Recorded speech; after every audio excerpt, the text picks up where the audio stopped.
പഴയ കഥ പറയരുത്. പിള്ളേര് പറയും തള്ളാണെന്ന് പറയും. കാരണം ഇപ്പോഴത്തെ പിള്ളേര് അങ്ങനെയാണ് പറയുന്നത്. പിന്നെ വാപ്പ എന്തൊരു തള്ളനെന്ന് പറയും. അപ്പൊ അതുകൊണ്ട് പണ്ട് നിങ്ങൾ കട്ടിൽ കിടന്നതോ അല്ല തറയിൽ കിടന്നതോ പായയിൽ കിടന്നതോ അല്ലെങ്കിൽ പിന്നെ കഞ്ഞിയുടെ വെള്ളം കുടിച്ചതോ അങ്ങനത്തെ സാധനങ്ങളൊന്നും ഇപ്പോഴത്തെ കുട്ടികളോട് നിങ്ങൾ പറയരുത്.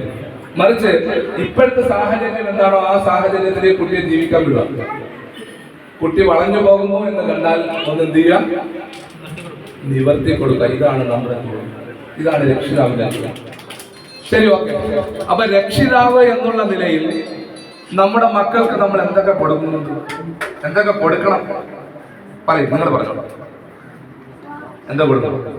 അപ്പൊ രക്ഷിതാവ് എന്നുള്ള നിലയിൽ നമ്മുടെ മക്കൾക്ക് നമ്മൾ എന്തൊക്കെ കൊടുക്കണം? ആഹാരം കൊടുക്കണം, വിദ്യാഭ്യാസം കൊടുക്കണം, സംരക്ഷണം കൊടുക്കണം, ചോറ് കൊടുക്കണം, ഉപദേശങ്ങൾ നൽകണം. പിന്നെ തീർന്നോ? ഇത്രയും കൊടുത്താൽ മതിയാ? സ്ത്രീകളെന്താ പറയുന്നത് പറഞ്ഞോളി. സ്നേഹം കൊടുക്കണം. പിന്നെ ഞാൻ ചോദിക്കട്ടെ, ഇതൊക്കെ ഒരു എത്തിയങ്കാനെ കൊണ്ടാക്കി അവരും ചെയ്യൂലേ? എത്തിയങ്കാനക്കാരൻ ചോറ് കൊടുക്കാതിരിക്കോ, വസ്ത്രം കൊടുക്കാതിരിക്കോ, സംരക്ഷണം കൊടുക്കാതിരിക്കോ, വിദ്യാഭ്യാസം കൊടുക്കാതിരിക്കോ? അപ്പൊ പിന്നെ നമ്മൾ എത്തിയങ്കാനക്കാരൻ തമ്മിൽ എന്താ വ്യത്യാസം? കിട്ടൂലല്ലേ? ഉറപ്പാണോ? എനിക്ക് അത് ക്ലിയർ ആണ്. എത്തിയങ്കാനയിൽ സ്നേഹം കിട്ടൂല എന്നാണ് ഉസ്താദ് പറയണത്. ശരിയാണോ ഉസ്താദ്? ഉണ്ടാവും. ഓക്കെ. ഒരു രക്ഷിതാവ് എന്നുള്ള നിലയിൽ നമ്മുടെ മക്കൾക്ക് നമ്മൾ ചില കാര്യങ്ങൾ പ്രധാനമായിട്ട് കൊടുക്കണം. ഇതാണ് ഞാൻ നിങ്ങളോട് സൂചിപ്പിക്കുന്നത്. പ്രധാനമായിട്ട് രക്ഷിതാവ് എന്നുള്ള നിലയിൽ നമ്മുടെ മക്കൾക്ക് നമ്മൾ ചില കാര്യങ്ങൾ കൊടുത്താൽ ഒരിക്കലും നമ്മുടെ കുട്ടികളെ നീ പഠിക്കടി എന്ന് പറഞ്ഞ് നിങ്ങൾ പ്രസ് ചെയ്യേണ്ട ആവശ്യം ഉണ്ടാവും. മനസ്സിലായോ? പ്രസ് ചെയ്യേണ്ടി വരില്ല. കുട്ടികൾ എന്ത് ചെയ്തോളും? പഠിച്ചോളും.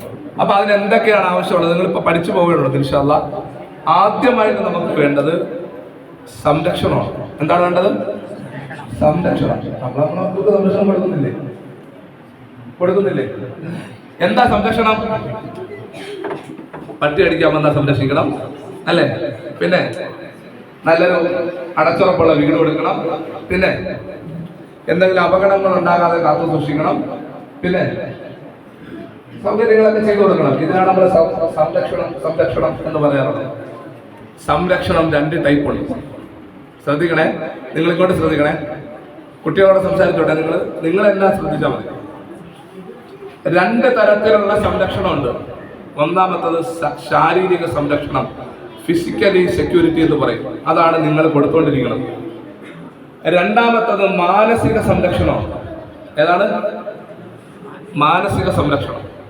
എന്താണ് മാനസിക സംരക്ഷണം? എന്താണ് നമ്മുടെ മക്കൾക്ക് കൊടുക്കുന്ന മാനസിക സംരക്ഷണം? നിങ്ങളൊന്ന് പറഞ്ഞു നോക്ക്, ശരിയാവുന്നറിയാം. എന്തായിരിക്കും മാനസിക സംരക്ഷണം? പറഞ്ഞോ.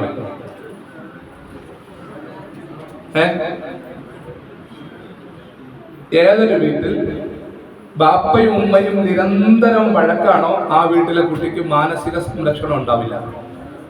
മാനസിക സംരക്ഷണം ഉണ്ടാവില്ല. ഒരു വീട്ടിൽ ബാപ്പയും ഉമ്മ എന്നും വഴക്കാണ്. ബാപ്പ കുറേ കുറ്റം ഉമ്മയെ പറയുന്നു, ഉമ്മ കുറേ തിരിച്ചിങ്ങോട്ട് ബാപ്പയെ പറയുന്നു. ഇത് കുട്ടി കേട്ടോണ്ടിരിക്കുന്നു. ഈ കുട്ടിയെ സംബന്ധിച്ചിടത്തോളം ആ കുട്ടിക്ക് സുരക്ഷിതത്വം ഉണ്ടാവില്ല, സുരക്ഷിതത്വ ബോധം ഉണ്ടാവില്ല. ഇവിടെ ചെന്ന് കുട്ടി മദ്രസയിൽ ഇരുന്നാലും സ്കൂളിൽ ഇരുന്നാലും ഇങ്ങനെ ഇരിക്കും. ഞാനിപ്പോ ടീച്ചർമാർക്ക് ക്ലാസ് കൊടുക്കുന്നുണ്ട്. പഠന വൈകല്യങ്ങൾ എന്തുകൊണ്ടാണ്, എന്തെല്ലാം കാരണങ്ങൾ കൊണ്ട് കുട്ടി പഠനത്തിന് പുറകിലോട്ട് പോകും, ഏതെല്ലാം കാര്യങ്ങൾ കൊണ്ട് നമ്മുടെ മക്കൾ പഠനത്തിൽ പുറകിലോട്ട് പോകുമെന്നുള്ളൊരു ക്ലാസ് ഇപ്പൊ ഞാൻ പഠിപ്പിക്കുന്നുണ്ട്. എനിക്കൊരു അക്കാദമി ഉണ്ട് സ്വന്തമായിട്ട്, EduPoint സ്കിൽ ഡെവലപ്മെന്റ് അക്കാദമി എന്ന് പറഞ്ഞൊരു അക്കാദമി തന്നെ ഞാൻ നടത്തുന്നുണ്ട്.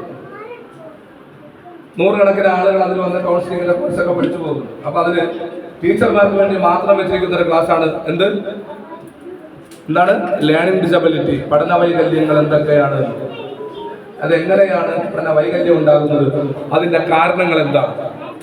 നമ്മളെ കുട്ടികൾ പഠനത്തിൽ പുറകിൽ പോകുന്നുവെങ്കിൽ അതിന്റെ ഒന്നാമത്തെ കാരണം മാതാപിതാക്കൾ തമ്മിലുള്ള വഴക്കാണ്.